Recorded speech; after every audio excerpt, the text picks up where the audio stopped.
Market going downside direction, sell call generated, red color candle open. In this chart, automatically it will generate calls like a signal. Right now it's a sell call, red color candle open, sell signal generated. So daily it will analyze the market movement. Like if it's upper side breakout, buy call will come. Now it's a downside breakout, so sell call generated.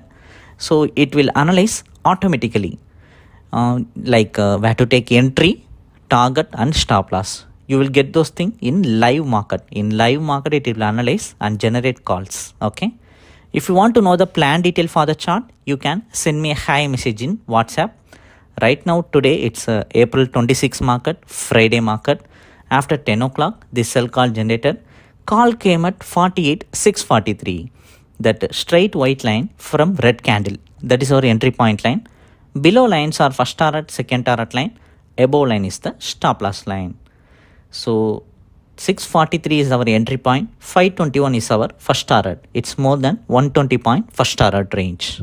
After 20 minutes of volatile, after 20 minutes of market movement, it successfully break out the first target range.